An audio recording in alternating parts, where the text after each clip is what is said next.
But now with renewable fuels, where if you have CO2, if you have used cooking oil, if you have agricultural residues, you could actually have some energy security, right? So I think it's shifting from just a sustainability conversation to an energy security conversation. And I think that is going to begin to bring in more stakeholders from the private and public sector because we're shifting the narrative around to talk about these fuels, not just sustainability, but energy security, energy abundance, which I think ties more to a lot of capital flows because you can see how it impacts.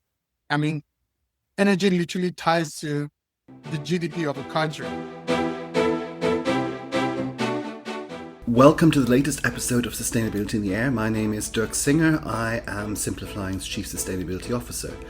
Now, most conversations about sustainable aviation fuel, they start and end in Europe or North America. So, who's buying it, who's blending it, which mandates are coming into force. But there's a question that doesn't get asked nearly enough. Where should this fuel actually be produced? My guest today is Elvis Ebikade. Elvis grew up in Lagos, Nigeria, did his PhD in chemical engineering at the University of Delaware, worked at Boston Consulting Group, then spent nearly 2 years inside Southwest Airlines SAF procurement team, negotiating offtake deals and seeing firsthand how airlines actually decide what to buy. He's now Director of Strategic Market Development at Bioleum Corporation, a US-based company developing a pathway that could help solve one of SAF's most stubborn technical problems, the blend wall. But Elvis is also a passionate advocate for something broader. The idea that the Global South shouldn't just be exporting raw feedstocks to be processed in the North. That Africa, Southeast Asia, other regions, that they have the resources and increasingly the capability to produce SAF themselves. As a result, we cover a lot of ground in this conversation, from Nigeria's Dangote refinery as a proof point for African industrial capacity, to why renewable fuels are becoming an energy security play rather than just a sustainability one, to the technical challenge of getting aromatics into SAF, and what actually makes a SAF project bankable versus just a good-looking spreadsheet. So let's get into it. Elvis, thank you so much for joining us here on Sustainability in the Air. Why don't we start by talking a little bit about your personal story? So my understanding is you grew up in Lagos, you did your PhD in the USA, you worked at BCG, you were at Southwest SAF procurement team. Now you're at an early stage technology company. That's quite an unusual combination of vantage points. What does that journey give you that other people in this industry may not have? Yeah, no, I appreciate the introduction. I think it's not every time you hear that played back to you and you sort of say, oh, wow, that is a range of experiences. I grew up in Nigeria, specifically, I grew up in Lagos. Lagos is the economic hub of Africa. It is 20 million people, so the population of New York State, all embedded in a size smaller than Rhode Island, right? So you can imagine putting New York State in Rhode Island. That is what Lagos looks like. And for me, growing up in such a place, very fast-paced, very busy, seeing the nomadic herders moving cattle through the streets, the reality of waste and the impact of food waste and just pollution was something very real to me and was something that I really wanted to address. And so through my journey, I studied chemical engineering at the University of Lagos, one of the top engineering programs of top universities in Africa. I started doing research on production of renewable natural gas from industrial wastewater. So looking at brewery wastewater, abattoir wastewater, dairy processing wastewater, and really understanding on the fundamental basis how we can turn a waste material into an energy supply engine. And so I took a lot more interest there, published my first paper in undergrad, and I thought, wow, I can do this. And I then moved further to my PhD. I got into the PhD program at the University of Delaware. Studied chemical engineering there as well. Really did my PhD work in catalysis and biomass conversion. So working on things from agricultural residues to food waste to woody biomass, and really understanding from a fundamental level how we can maximize the utility of these feedstocks into creating bio-based chemicals and fuels. And then went to BCG, and BCG really gave me the opportunity to understand from a commercial perspective, how do CEOs think? How do they make decisions?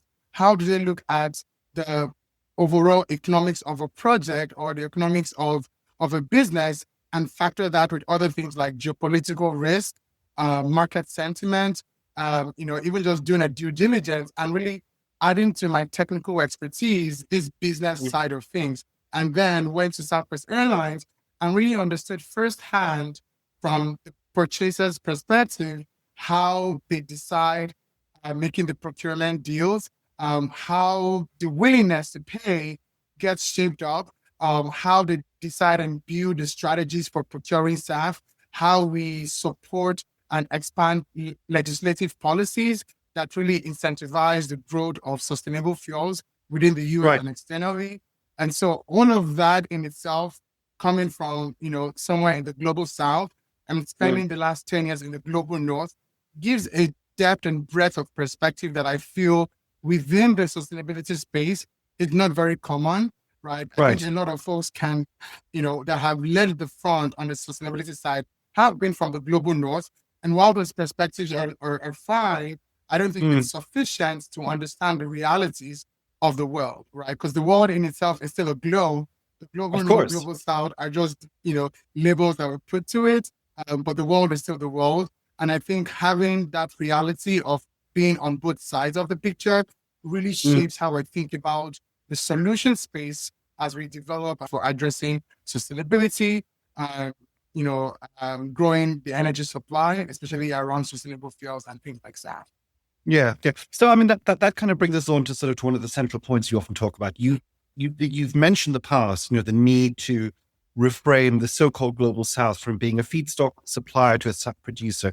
Make the case for us, sort of why that should be, because the skeptical view, of course, that the feedstocks get aggregated and exported north and the value add happens in Europe and the US. I mean, to give you a concrete example, at the SAF investor panel in February, a representative from Kenya Airways told a story for the first SAF flight they did in 2023.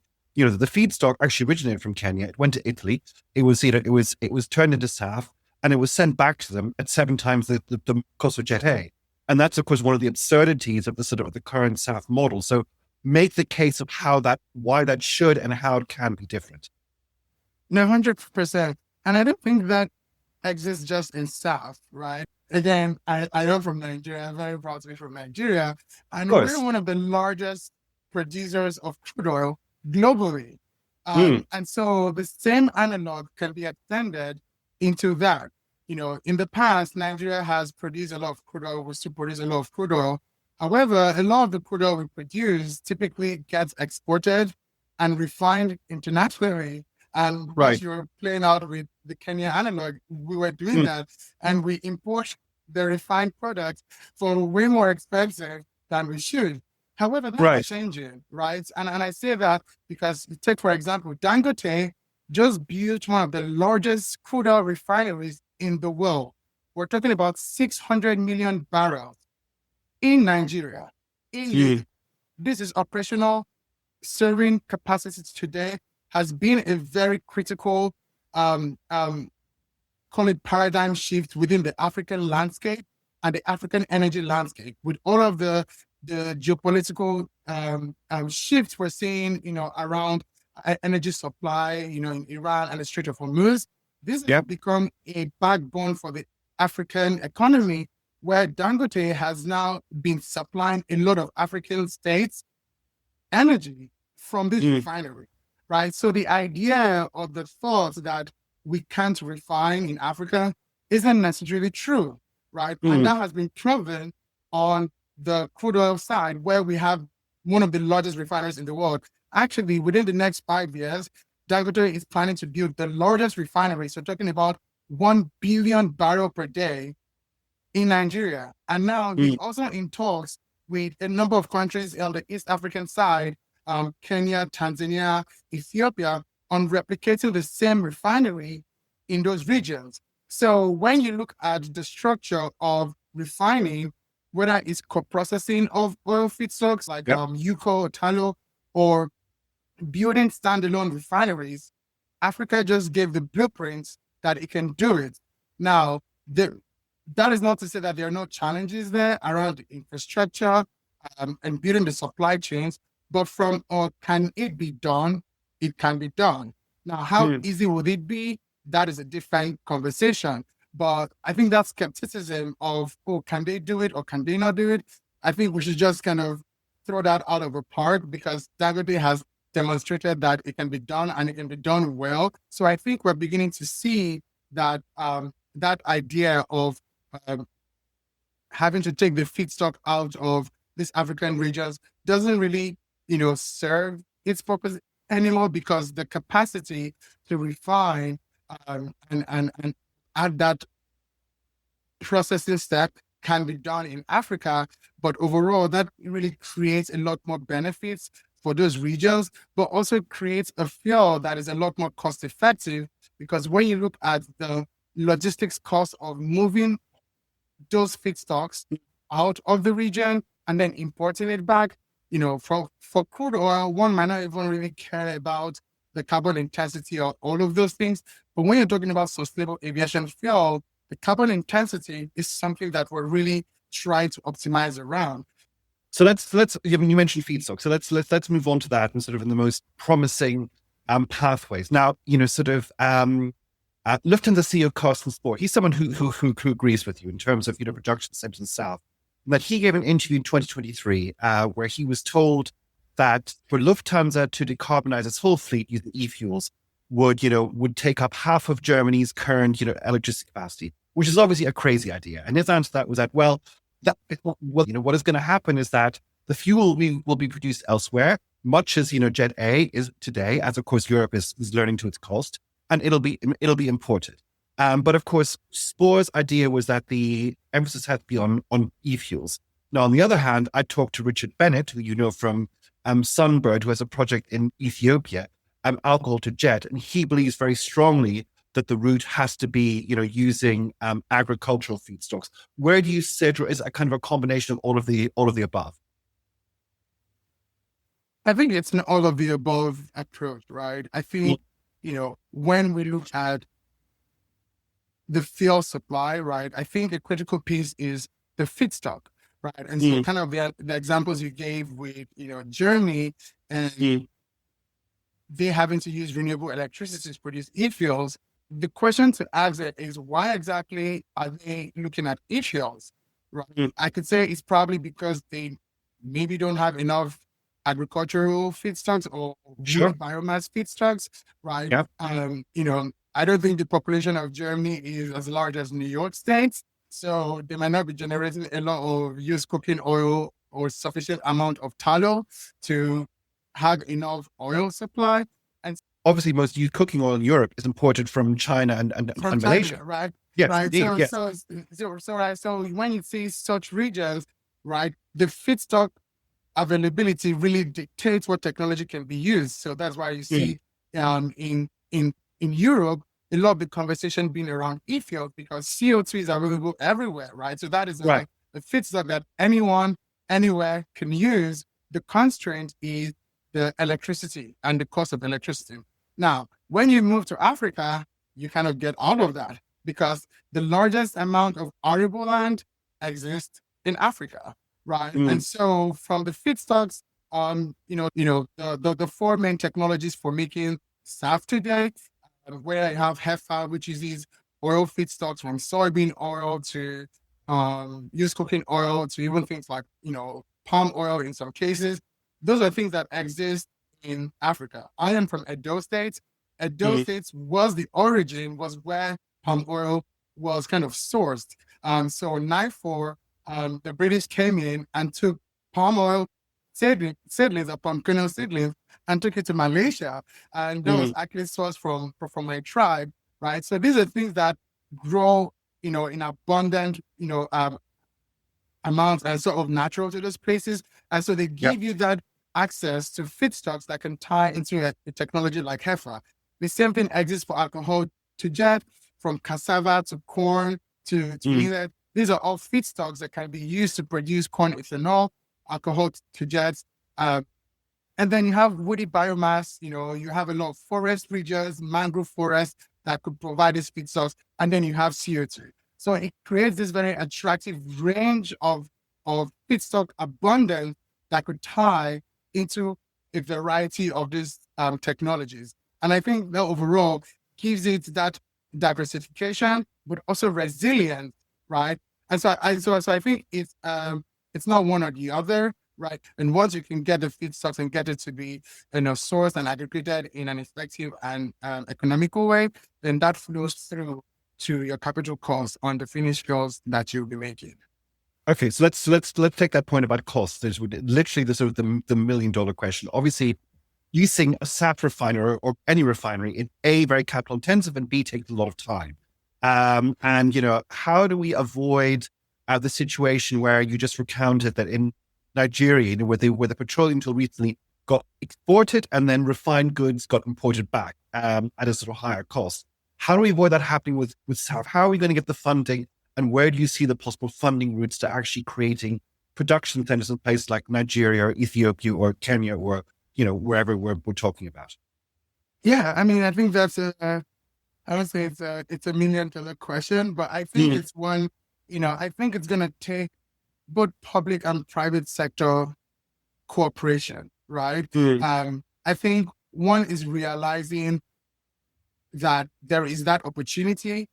And then is how do we bring in the right stakeholders? And I think that's where this conversation we're having is really important to really paint the picture as the opportunity is there, right? But I think where we begin to bring in other players from the World Bank to other institutions to really bridge the gaps as to what is needed there, whether it's building the infrastructure to aggregate some of these feedstocks, whether it's providing capital to help build some modular refineries or repurposing some existing refineries that have kind of shut down, and we can use that to begin to refine some of these feedstocks. So that's something that we can kind of look to and try to replicate, because when you go from HEFA, from crude oil to HEFA, it's pretty much the same structure. So it's really just kind of doing the due diligence to say, okay, what will be needed? How can we replicate that? And I think bringing in private and public stakeholders to kind of shape that conversation and kind of begin to build out what will be needed to demonstrate success there. It's not just success for the African region, but it's for the global market, right? We see the global demand for sustainable fuels increasing. We're seeing increasing mandates. You talked about how a lot of UCO feedstock that come into Europe comes from Asia. Right. To meet the demand, over time, we're going to have to diversify.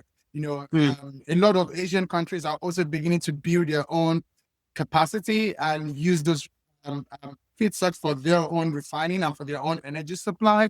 A lot of the constraints we're seeing globally from the energy shock disproportionately impacting a lot of these countries in Asia, forcing a rethink on, do we just export these feedstocks, or do we actually refine these feedstocks so that we can build up our energy security, right? I think the conversation around renewable fuels as just fuels that help the environment or the society decarbonize, is expanding beyond that to it being a tool for energy security, right? If you didn't have crude before, only countries that had crude oil really had power, right? If you had crude oil, then at least you kind of control the supply chain. And if you don't have crude oil, you are at the mercy of the oil powers. But now with renewable fuels, where if you have CO2, if you have used cooking oil, if you have agricultural residues, you could actually have some energy security, right? So I think it's shifting from just a sustainability conversation to an energy security conversation. And I think that is going to begin to bring in more stakeholders from the private and public sector, because we're shifting the narrative around how to talk about these fuels, not just sustainability, but energy security, energy abundance, which I think ties more to a lot of capital flows, because you can see how it impacts. I mean, energy literally ties to the GDP of a country, right? Absolutely. So in looking forward, that's where we can be creative in really bringing the stakeholders that understand these different aspects and say, okay, what will be most meaningful in the current realities that we have of the markets? What can we do with that? And I think that is where having that conversation, bringing in stakeholders from these different sectors, different industries, can really shape up what will be most meaningful and true to these times right now as to how we think about development and scaling all of these opportunities and fields, as we look to the future. So Elvis, I mean, that all sounds really interesting. And, hopefully in the medium term, we do arrive at a future where, where we have SAF production facilities in places like Nigeria, Ethiopia, or Kenya, or South Africa. But what will the model be? Will this fuel be physically exported to Europe, or do you see more of a kind of book and claim model? Framing it as a binary in many cases kind of contributes to the problem. I think we have to take a very all and above approach, right? And whether it is northern capital flow, whether it's book and claim, whether it is production in the African regions or export of the feedstock, I think it's going to be all of those. Each opportunity needs to be taken as its own case study, and the bespoke system would need to be developed for each opportunity, right? You're going to see, for example, if you have a landlocked African country that has a lot of eco feedstocks or even biomass feedstocks, they're landlocked, right? So like having to export the feedstock is just challenging, right? So in that case, it makes a lot more sense to refine in those regions. Now, if you have an African country, for example, that is by the coast, then you could explore exporting the feedstock or even exporting the finished fuel. We also need to recognize that it's going to take time to kind of build up a capacity. And so whether it's exporting the feedstock as a bridge solution while capacity is being built up for refining, one or the other isn't good or bad, right? It's just what is and what is needed to kind of progress things forward as we kind of advance technology. And as we kind of look through, partnership, right? I think the how we think about value capture, right? So, joint ventures with, real local equity, technology licensing with local participation, local content requirements, policy frameworks that retain a meaningful share of value in country. All of those things are going to be, I think, needed to be embedded as we build out these solutions. I think the biggest barrier to like global South production isn't capital, neither is it technology or policy. It's really a question of who gets to participate in the energy transition. And we need every region of the world participating. We need every region of the world producing fuel competitively, because we're nowhere close to meeting the global SAF demand. Like, not as even SAF, we're nowhere close to meeting the energy demand, from growing data center infrastructure to AI to growing population. Energy is just for sure exploding, right? And so, excluding regions out of habits isn't just unfair, it's mathematically incompatible with our climate goals and just our energy demand goals, right? And stepping out of some of those perceptions and really leaning in to say, what would we need to move things forward for the global landscape, for us to produce more energy, to produce more sustainable energy in a much more effective way? I think that is the conversation we should be having, that will really move the needle forward for all of us, right? As we're trying to meet our sustainability goals, to meet our energy supply goals, in an economic way, but also in an environmentally friendly way.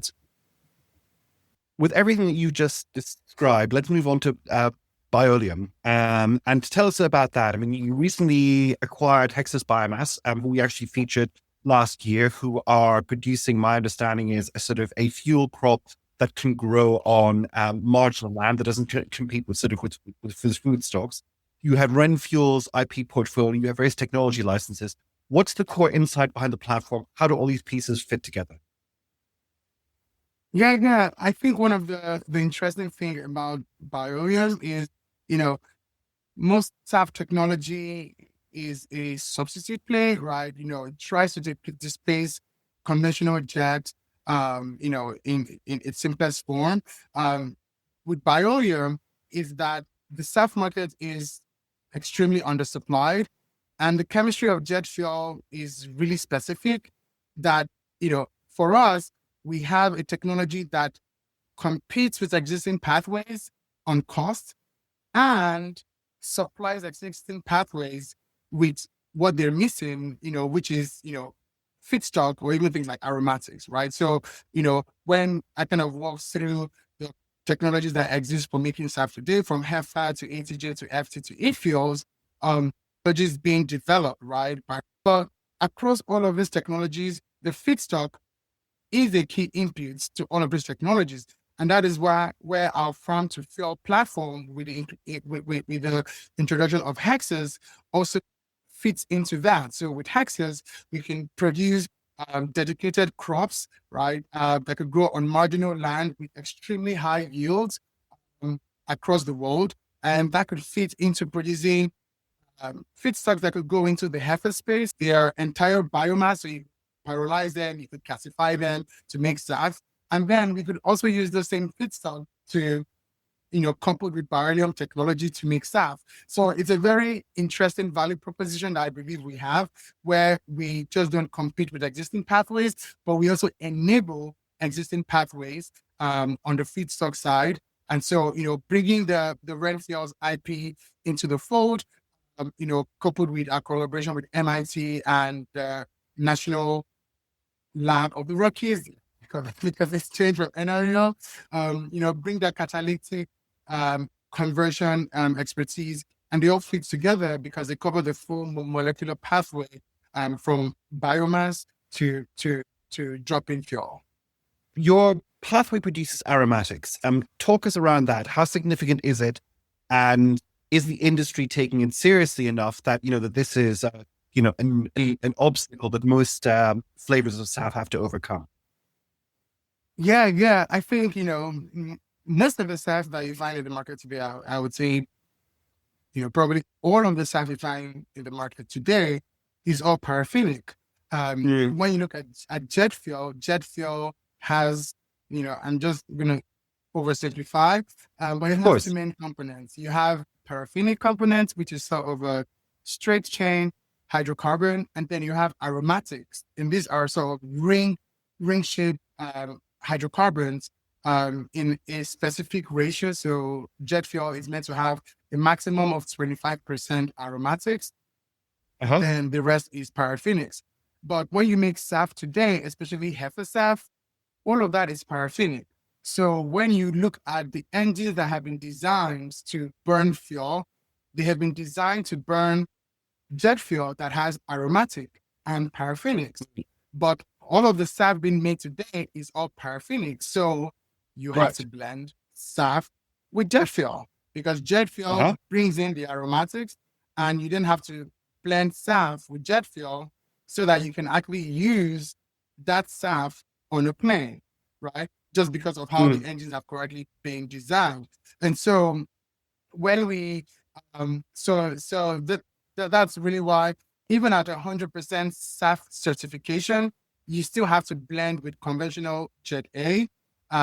With Bioleum, what we're developing, there's a component in biomass called lignin, and lignin is the largest source of aromatics in nature, right? We're able to harness that natural source of aromatics in biomass, coupled with the paraffinics that you could make from the sugars, and create a solution that is sort of fully formulated and could be a drop-in at some point, pending certification with all of the regulatory bodies from ASTM to other ones.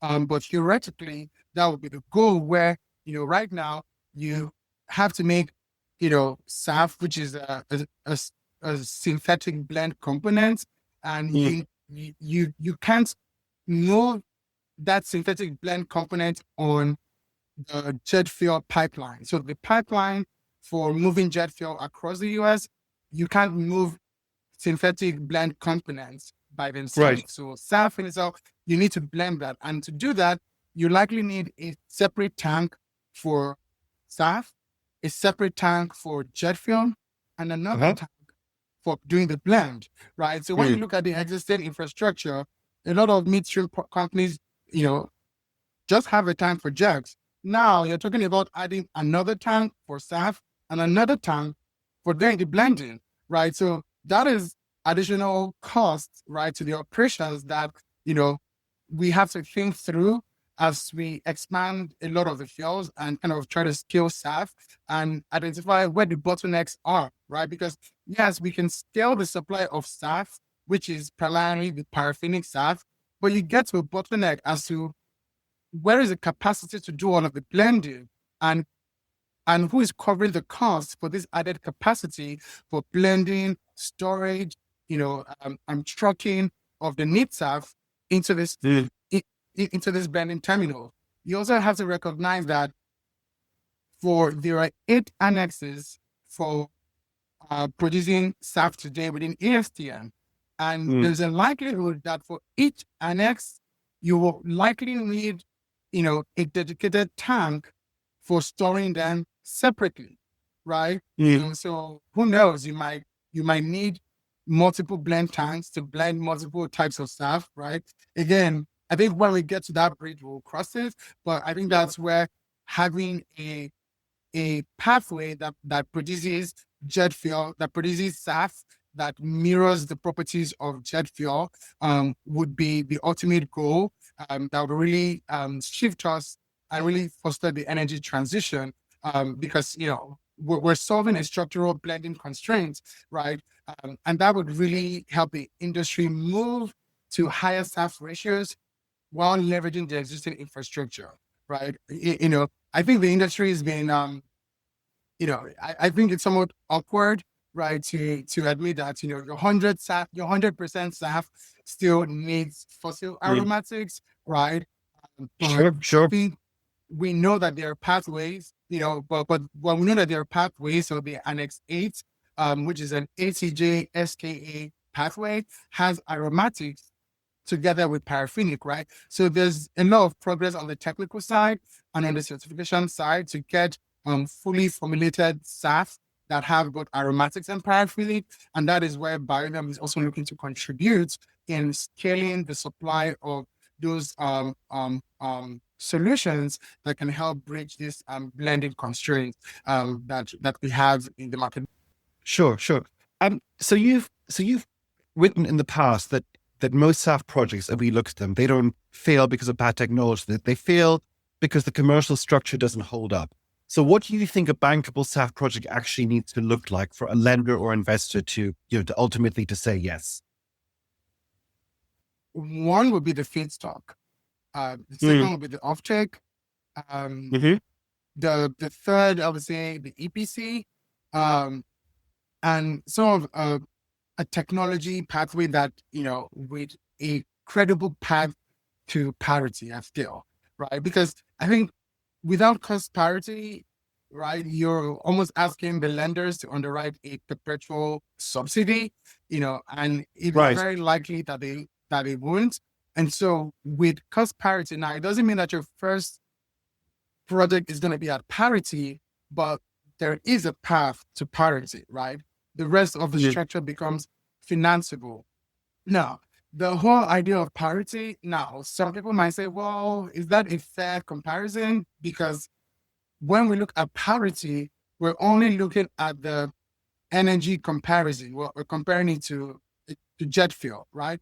But we're also missing the carbon savings or the carbon benefit. I think a lot of folks just, have an Excel spreadsheet and say, well, we can get the feedstock at this price. And, they run those Excel models and say, well, we can get it to you at $1 per, for $1.50 per gallon.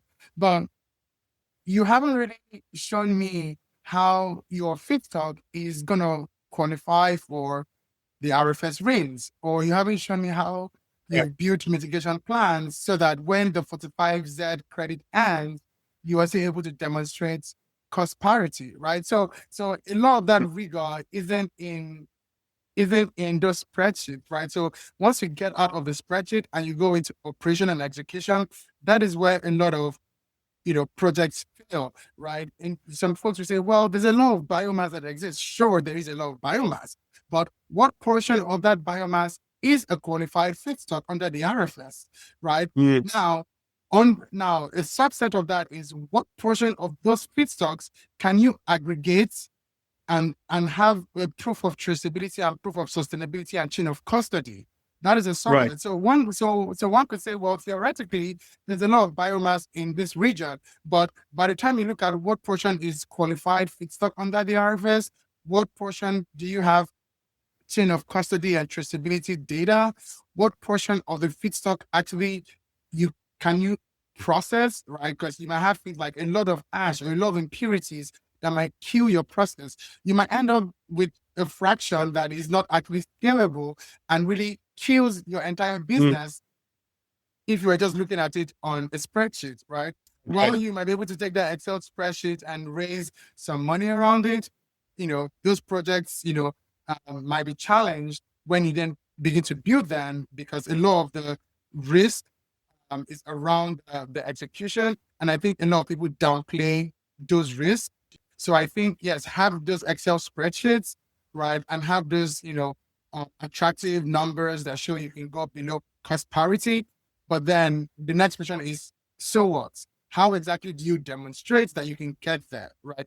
I mean, that's on the cost parity point. I mean, I fundamentally agree. And I remember something that that Sean O'Sullivan, who's one of the biggest investors in the climate tech space, the head of SOSV Ventures, once said, and he made the distinction between what he called launch support and life support, which is that for Mm, a novel technology, obviously you will need a helping hand, sort of to get off the ground, and it's unrealistic for there to be cost parity on day one. So you will need help.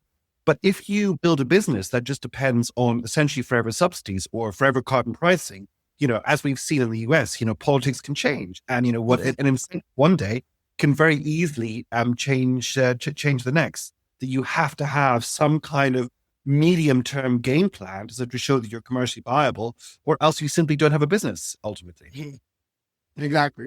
And that's the thing, like the policies are going to be from one administration to another, they're going to keep changing, right? And I know, in a number of forums, right, we want to see some certainty as to these policies.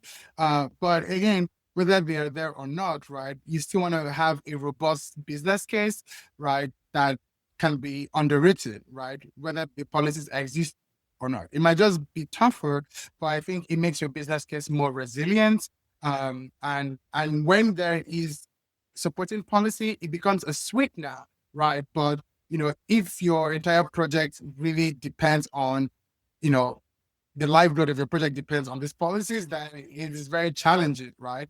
But again, it's still recognizing that on the policy side, I think there's what we can do to shape the narrative, right? And kind of expanding it from just it is good for the environment to it is good for the environment and it's good for the economy.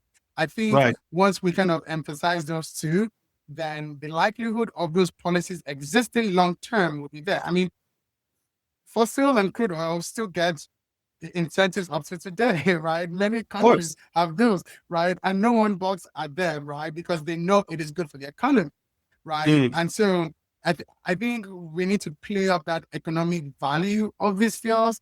And I think that is probably going to give these policies a lot better runway for them to exist long term, right? I mean, we look at the renewable fuel standard. The renewable fuel standard has existed for more than 20 years, right? Because it's bipartisan, right? You have Right. corn, ethanol, soybean oil grown in a lot of red states, but a lot of the climate benefits and positioning coming from the blue states. So it actually serves two purposes because it is fundamentally an economic driver Yep. and a sustainability driver. And that is, I would say, one of the reasons why it is persisted for so long. So I think if we can take that same idea and apply it to a lot of policies around renewable fuels and not just beating folks on the head, if you don't transition, you're like you're bad. But if you Sure. say, we need all opportunities, all of them. And this is good for the environment and it's also good for the economy. It's not one or the other. I think that is going to help a lot of these policies land longer, which would end up improving the economics and the long-term um, financing for a lot of these new projects and builds. Yeah, I totally agree. So Final question. If you could change one thing in policy, capital markets, or how the industry thinks that would most accelerate where you want to get to, what would it be and why? I think if I could change one thing, it would be that the perception of certain regions aren't capable of producing fuel or aren't capable of contributing meaningfully to the energy transition. And I think that assumption is it isn't just unfair, it is just it's just incompatible with our climate goals. Global South demand, Right. sustainable fuel demand is growing, and we're nowhere close to meeting it. Every region, Hmm. every single country that can produce fuel competitively gets us to decarbonization faster, right? Absolutely. And so the narrative that exclude regions doesn't just hold them back; it actually holds all of us back. And the faster we can recognize these biases, it empowers all regions, all countries, all nationalities to meaningfully contribute towards the solution and to build out the infrastructure to support them. Now, the faster we hit the goals, that the industry that we are so committed to, we Hmm. all win, right? And we all win when everyone's at the table. And I kind of said before, whether whatever labels we've put in the north or the south or different regions, it is all one world, right? A CO2 saving in one region impacts the whole world, right? And so Hmm. I think we really need to take a very concerted, um, I don't know, like a solidarity approach where Right. we see the solution as not just one or the other, but like where there's a will, there's a way. And where there's feedstock, where Uh-huh. there's solar resource, where there's the right policy framework, there's a biofuel, right? And I think that we all win, right, when we lift everyone up, and set us off for success. Yeah, I think that's a good note to sort of to leave on. That a rising tide lifts all the boats, as they say. That's a very optimistic and hopeful note. And this has been, a very wide-ranging discussion. I've learned a lot. Thank you for coming on the show. And I guess if people want to connect with you, we'll leave your LinkedIn at the bottom as well. And we look forward to seeing what the future holds. Fantastic. Thank you so much for the opportunity. Really glad to contribute to the conversation. And I hope this kind of inspires a lot more people and drives a lot more discourse in the industry to move us forward. Really appreciate it. That was Elvis Ebikade from Bioleum Corporation. I'd encourage you to follow him on LinkedIn. He's one of the more thoughtful voices writing about SAF commercialization, and he brings a perspective that I think the industry genuinely needs more of. Also, just a quick editorial note on this episode. Elvis makes a passionate and I think a very compelling case for SAF production in the Global South. I agree with the core argument that the geography of fuel production and fuel consumption won't be exactly the same in future, and that regions with abundant feedstocks, renewable energy, and lower costs have a real opportunity here. But of course, I'd add that the structural barriers remain significant.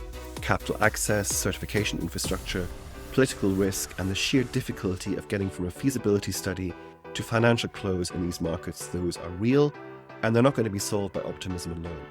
The Dangote refinery that Elvis talked about is a powerful example in Nigeria, but it's also a $20 billion conglomerate with unique access to capital and political connections that don't generalize to SaaS startups. So think of this conversation as the case for, and we'll continue to explore the practical challenges of making it happen in future episodes. As always, you can find the show notes and more details on our website. And if you're working on a SAF project in the Global South or investing in one, I'd actually love to hear from you. You can reach me on LinkedIn or you can email me at dirk@simplifying.com. Thanks so much for listening, and until the next time.